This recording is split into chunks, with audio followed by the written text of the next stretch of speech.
TallyPrimeக்கு டேட்டாவை மைக்ரேட் செய்வது. வணக்கம். இந்த வீடியோவில் tally.erp 9 டேட்டாவை TallyPrimeக்கு மைக்ரேட் செய்யும் செயல்முறையை பார்ப்போம். Tally ERP 9இல் உள்ள டேட்டா TallyPrimeஉடன் இணக்கமாக இருக்க அதை மைக்ரேட் செய்ய வேண்டும். tally.erp 9 டேட்டாவை TallyPrimeக்கு மைக்ரேட் செய்ய 2 வழிகள் உள்ளன. முதல் வழிமுறை, கம்பெனி மெனுக்கு சென்று கம்பெனி டேட்டாவை தேர்ந்தெடுங்கள். கம்பெனி டேட்டா லோட் ஆகும்போது மைக்ரேட் வழிமுறைக்கு செலுத்தப்படுவீர்கள். tally.erp 9 டேட்டா உங்கள் ஃபோல்டருக்கு நேவிகேட் செய்ய ஸ்பெசிஃபைட் பாத் அல்லது செலக்ட் ஃப்ரம் டிரைவ் ஆப்ஷனை பயன்படுத்துங்கள்.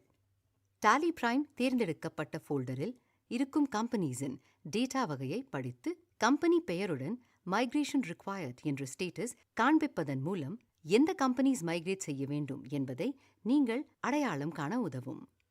மைக்ரேஷன் ரிக்வயர்ட் என்ற ஸ்டேட்டஸ் இருக்கும் டேட்டா எதையாவது தேர்வு செய்யுங்கள். பிறகு என்டரை அழுத்தினால் மைக்ரேஷன் ஸ்கிரீன் காண்பிக்கப்படும். மைக்ரேஷனுக்கு முன் ஒரு டேட்டாவின் பேக்கப் உருவாக்கப்படும். உங்களுக்கு பேக்கப் எடுக்க வேண்டாம் என்றாலோ அல்லது பேக்கப் லொகேஷனை மாற்ற வேண்டும் என்றாலோ கன்ஃபிகர் ஆப்ஷனை பயன்படுத்துங்கள். மைக்ரேட் கம்பெனி ஸ்கிரீனில் R என்பதை அழுத்துங்கள். கம்பெனி டேட்டா TallyPrimeக்கு மைக்ரேட் செய்யப்படும். இரண்டாவது வழிமுறை, டாப் மெனுவில் உள்ள ஹெல்ப்புக்கு செல்லவும். ட்ரபிள் ஷூட்டிங்கை தேர்வு செய்து மைக்ரேட் செய்யுங்கள். இங்கேயும் TallyERP 9இல் உருவாக்கப்பட்ட டேட்டாவிற்கு மைக்ரேஷன் ரிக்வயர்ட் என்ற ஸ்டேட்டஸ் காண்பிக்கப்படும். கம்பெனியை தேர்ந்தெடுத்து என்டரை அழுத்துங்கள்.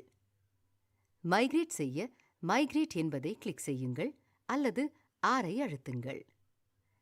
TallyERP 9க்கு முன்பு உள்ள பதிப்புகளில் இருந்து டேட்டாவை TallyPrimeக்கு நேரடியாக மைக்ரேட் செய்ய முடியாது. முதலில் TallyERP 9க்கு மாற்றி பின்னர் TallyPrimeக்கு மைக்ரேட் செய்ய வேண்டும். TallyPrime ஆனது மைக்ரேஷனுக்கு தேவைப்படும் டேட்டாவை அடையாளம் காணவும், மைக்ரேஷனுக்கு முன்பு பேக்கப் எடுக்கவும் மற்றும் விரைவான முறையில் TallyERP